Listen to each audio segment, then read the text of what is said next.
ik ga mooi met het bakje naar beneden. Komt heel goed. Maar het bakje naar beneden. Wat Ja. is het hier van een normale?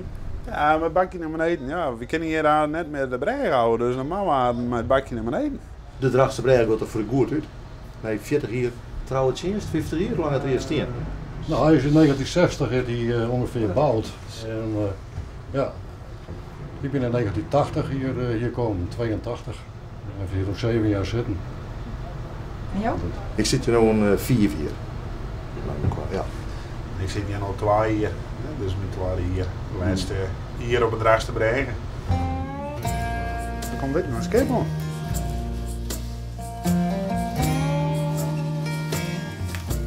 Voor u heeft dit bregen had ik een bijnaam. Het is voor u de bijnaam is aquarium. Waarom? Het zit al die ruiten in. De Simmerdijs is bloody hard.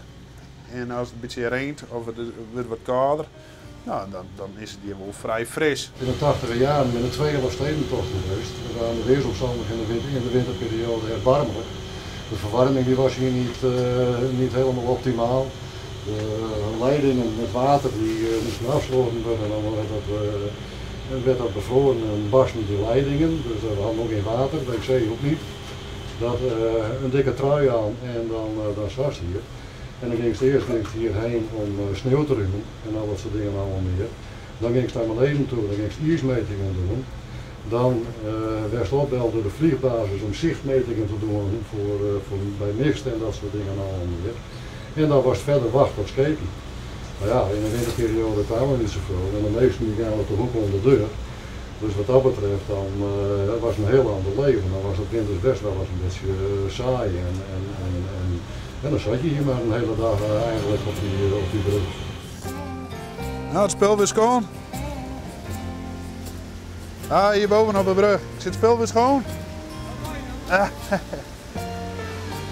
Wat ik zelf heel bijzonder vind van de bregen, hè, dat vind ik zelf.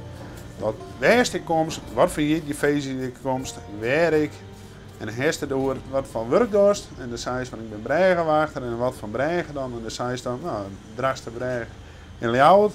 Ah, dan zit ze protte mensen, oh ja, daar heb ik al die wel voorstellen. Dat is die eerste bregen in Ljouwert in, of naar het MCL, naar het ziekenhuis.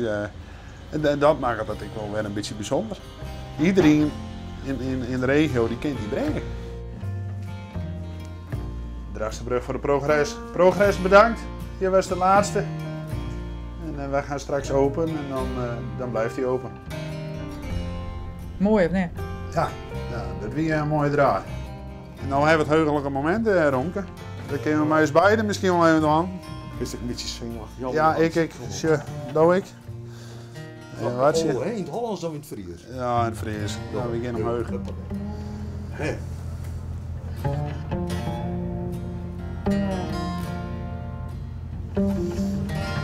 Ja, ik ken het meer omheen. De kennen net meer omheug. De lezenaar stiert uit. En dan kunnen we hier naar beneden.